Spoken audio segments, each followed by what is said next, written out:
IBF champion.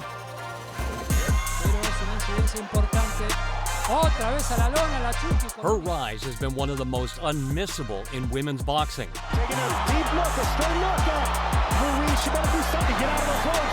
And they're going to stop it. She got hit with that right hook. She's getting hit by the right hook, and she can't see coming. She's down. And the brutality she brings to the ring is truly something to behold. Referee counted.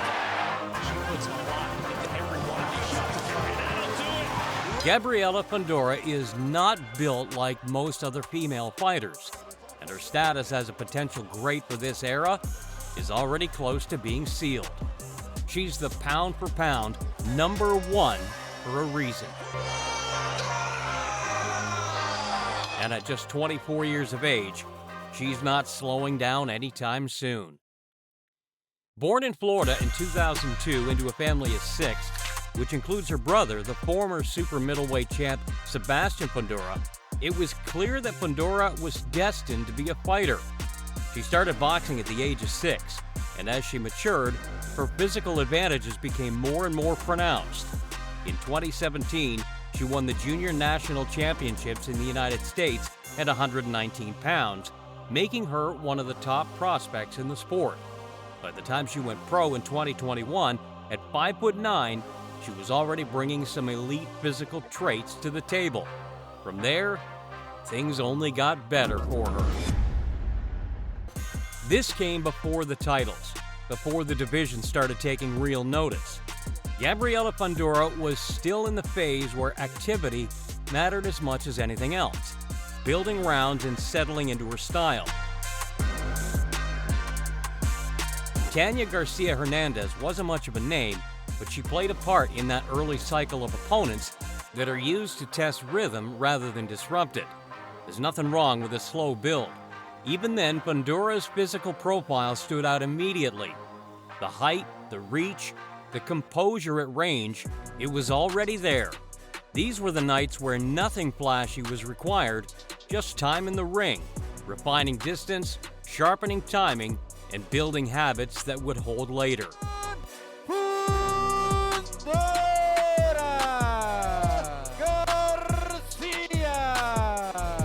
It's a common trend that will emerge in these fights. Fundora's physicality in there is a real problem for these girls. And across these opening rounds with Garcia Hernandez, there was a constant struggle for her to navigate the distance. Garcia que busca acomodar el lugar, meterse, no es por técnica, será por riñones, como lanza la mano, es cuando tiene que cabecear And once Fundora found her range, she was basically able to pick her opponent off. Dos manos con furia a Gabriela Fundora, que no rehuye al zafarrancho y se mete también al intercambio en el terreno corto, ahí la obliga a... Showing very little respect for her danger levels, making this a pretty easy victory for her. Que pese a oficiales de ring, cualquiera de sus presentaciones, pues ellas se mueren en la raya. This was definitely a step in the right direction for Fundora. More rounds, more control, more familiarity with her own pace. You can look back at fights like this and see how little needed to change later on. The framework was already there, just waiting for the stage to catch up. Gabriela Fundora!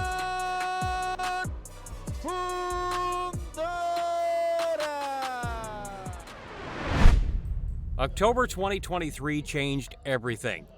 Gabriela Fundora stepped into her first world title fight, the IBF flyweight belt, against Erly Musinho, a former unified champion with years of experience at the highest level. Musinho's resume carried weight, even if her most recent form suggested she was no longer at her peak. Fundora entered as the younger fighter, the one with the bigger upside, coming in with clear physical advantages that had already become a talking point. This was no longer about development. The title was on the line, and the division was watching closely to see whether Fundora could translate potential into something concrete. The thudding power of Fundora would be the key ingredient to this win. When you have that type of leverage with your shots, you can generate some real power. Final seconds of the opening round. Musinho needs to keep her hands up. She survives the round. Musinho was clearly feeling it early here. Poison is her nickname. It's all poison in the ring. Poison punches. 3 poison is up. Musinho yesterday in a fighter meetings. Good shot. When her big moment came, you could feel the energy in the arena changing. Jack Reese is a no-nonsense referee, but he gives champions opportunities to get back. Right in Musinho's eyes. Oh, She got hit with that right hook. And she continues getting cancer. She's coming. She's down. The flyweight division might not be known for big hitters generally, but Fundora is a finisher at her core, a true killer in the ring that knows how to close a show once she smells blood. When it was over, the shift was immediate. The same fighter, but viewed differently. Titles do that. They change the conversation overnight. What had been potential became proof, at least in the eyes of the division. From there, everything moves faster. Expectations rise, matchups get sharper, and the margin for error disappears. This was where that transition began. Gabriela Fundora had officially arrived on the scene. Flyweight champion of the world, Sweet Poison, Fundora!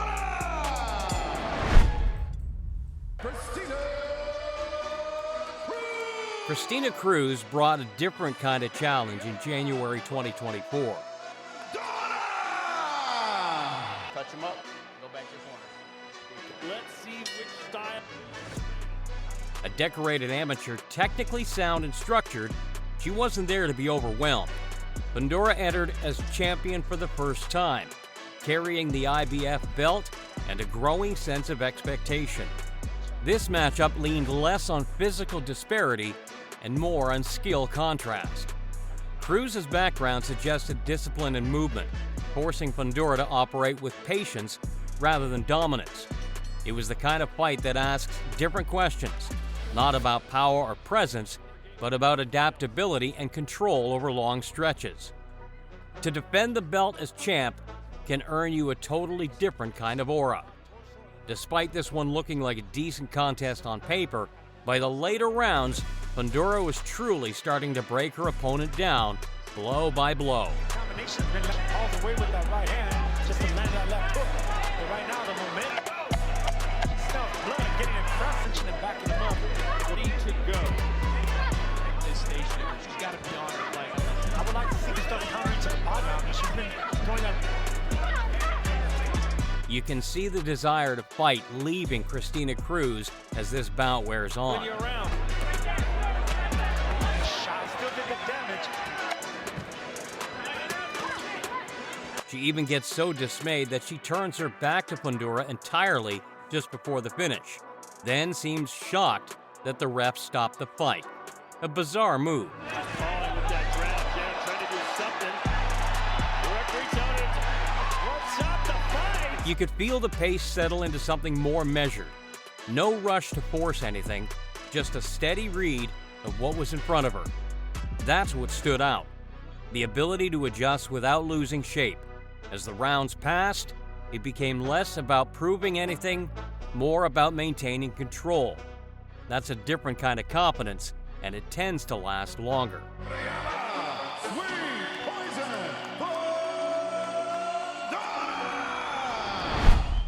By August 2024, Gabriela Fundora wasn't chasing recognition anymore. She was defending it, and more importantly, building off of it. Daniela Asenjo arrived in Las Vegas with real experience and a resume that demanded respect, including time spent holding a world title. This was a different kind of test, not a prospect being developed, but a champion being examined. Fundora's physical advantages were still central to the conversation, yet the focus had shifted toward consistency and control across 10 rounds. Asenjo's composure and structure offered a clear contrast. The question now was how Fundora would rise to this challenge. If one thing was becoming obvious, it was that Fundora's power and distance management were becoming an increasingly big problem for her opponents. Left hook there from Gabriela Fundora. Watch what she needs to do, which is just peck away right there. That left hit. At her target, picking her shots wisely. Hard body shot, hard left hand, hard right. By the time she started figuring out her opponent, it was too late for Asenjo to do anything about it. Duran, who might have more on the situation. And Gabe, there's no concern in the corner of Asenjo. They're not going to stop this fight. They're going to let her keep going. She doesn't have a strong foundation underneath her. Look, she's laying on the ropes because if they just give out. Let her go. At will. There were clear levels of separation between them, and Fundora was more than capable of shutting her down. 10 rounds later, it felt controlled rather than explosive. Pulling away on Asenjo, who's been given the green light to go. The kind of performance that doesn't need moments to stand out because the structure holds from start to finish. No rush, no chaos, just a champion managing the space in front of her. By now, the questions had changed. It wasn't about whether she belonged, it was about what came next and who could realistically meet her there. And Steve Weisfeld each scored this contest undefeated and still Fundora! All in all, it was solid experience for her and further proof of her potential to be one of the modern greats. November 2024 brought a unification bout that carried real weight. Gabriela Fundora, holding the IBF title, faced WBO champion Gabriella Celeste Alanis in a meeting of two established names at flyweight. Alanis entered with a strong record and recognition as one of the division's top fighters. For Fundora, this was the biggest stage of her career, the undeniable peak for her run so far. This was the fight that would leave her as the undisputed champion of the division. The stakes were clear from the outset. Multiple belts, divisional control, and long-term positioning all tied into one fight. It was no longer about potential or validation. This was about defining who led the division moving forward. The pressure of a high-profile matchup like this wasn't lost on either woman. And for as long as it went on, Alanis did her best to make it interesting. Unfortunately, she was about to learn a lesson about the levels that exist in the fight game.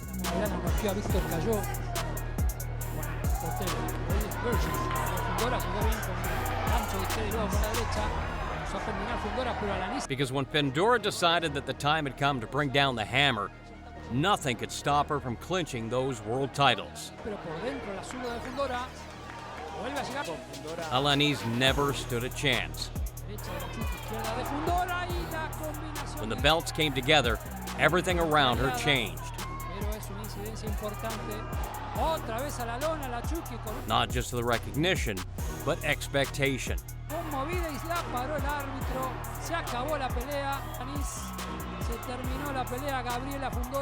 Being undisputed shifts the focus entirely. Every opponent becomes a challenger to something unified, something complete. Fundora was now a champion of real status. Holding the belts needed to prove herself as a pound-for-pound great. WBA, WBO, WBC, IBF, and the ring all together, making her the undisputed queen of the flyweight division. Las cuatro coronas. April 2025 paired Gabriela Fundora with Marilyn Badillo, an undefeated challenger stepping into her first major title opportunity. Both fighters entered without a loss, but their paths have been very different. Badillo built her record largely in Mexico, while Fundora had already reached undisputed status. The conversation centered on levels. Could Badillo bridge that gap, or would Fundora's size, control, and experience at championship distance prove to be too much? With all belts on the line, the stakes remained high, even if the matchup leaned clearly in one direction on paper. Fundora couldn't afford to take her eyes off the ball here. Taking on an opponent with a 19-0 record can often be a daunting task, but it was very clear from the earliest stages that Fundora did not have any level of fear in her heart during this bout. Ahora mismo había dibujado un bonito hook de izquierda, pero es que se anticipa. Fíjate que respira por la nariz hasta ahora. Necesita una mano. Es complicado, Badillo may not have tasted defeat in her career just yet, but she had also very clearly never faced an opponent quite like Fundora before. Bien. Se tiene que agarrar ahora. That perfect mix of athleticism and technical mastery. Algo que me da mucha grima, pero bueno, trabajos de los calman. Madre mía, como entraron en picado, extendiendo la cabeza de la mexicana. Yo creo que está. Pobrecilla. Afterwards, it felt like a continuation rather than a turning point. The same patterns held, the same control showed up again. That's what separates things at this level. Not just winning, but repeating it against whoever steps in. Each defense makes the picture clearer, and Fundora was very clearly the best in the world. Daño. Y ahí está el cierre. Ella misma dice basta, ya no. By KO, she is still the undisputed, undefeated Fundora! Sweet Poison. Alexis Kubicki entered in 2025 with momentum and a strong record, positioning herself as a legitimate contender. Ranked highly and carrying recent wins, she represented a more active threat than many previous challengers. Fundora, now firmly established as undisputed champion, approached another defense with growing expectations attached to her name. The matchup brought attention because Kubicki had built consistency, not just a record. Still, the familiar question remained. How do you deal with Fundora's reach, her composure, and her ability to manage distance without overextending? By the time Fundora had found her range and flow state, it was becoming increasingly clear that Kubicki was not up to her standard. Straight left hand to Gabriela Fundora. And the beating was largely one-way traffic. You could tell that the damage was beginning to pile up. Not just based on the clear markings on her face. Just wants to go forward.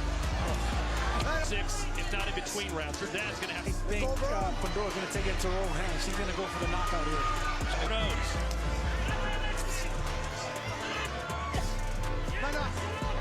Kubicki does keep looking back. The referee would be taking a close look at Kubicki the longer this bout went on. Not only was she not really looking like she could pull off a comeback, but the sheer number of shots she was taking was beginning to get worrying. And beaten up and battered on the back foot. It's just nothing of their own fight than the very we have to do. This guy up here, all right? Did he hit a lot of hard? It's 6-0. We get it. And 6 rounds to none in favor. Very easy fight to score. Cruz body shots. Stop it. She is a spiteful puncher. She puts a lot into every one of these shots. And that'll do it. Another defense passed, and the conversation stayed the same. Not because nothing happened, but because everything looked familiar. Control, distance, patience. It keeps showing up. That consistency starts to define a run more than any single moment. By now, it's less about who's in front of her and more about how long this level can be maintained.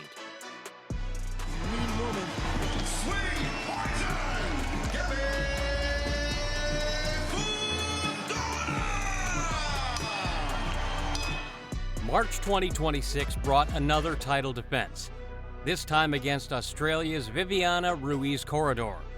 Ruiz entered with a respectable record, but without the same level of exposure or opposition faced by Fundora. The champion's physical advantages remained a central theme heading in, particularly her ability to dictate range against shorter opponents. At this stage, Fundora's role in the division was firmly established. Each fight carried expectation rather than uncertainty. Challengers were no longer being assessed as equals, but as problems to solve against a fighter who had already cleared the highest available benchmark.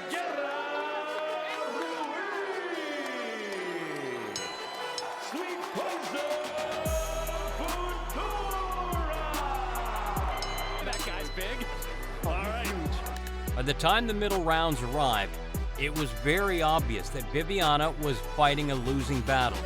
Looking for the right shot.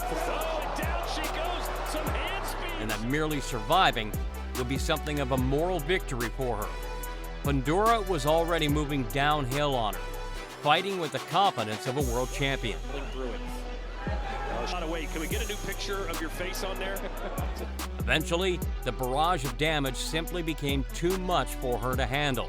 Boy, Ruiz hit her with everything she's got, and like a statue, Fundora didn't budge. And as the ref began to come closer and closer to stopping it, Fundora obliged by turning up the heat. And brutal punches, and now Ruiz came away. Great Corona, deep look, a straight look at Ruiz. She better do something, get out of those ropes.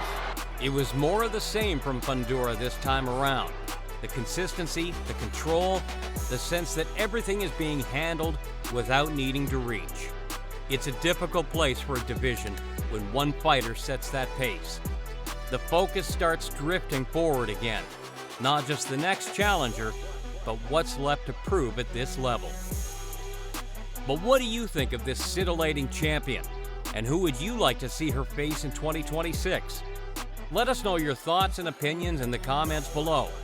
Before you make sure to subscribe to the channel so you don't miss a single upload. Thanks for tuning in.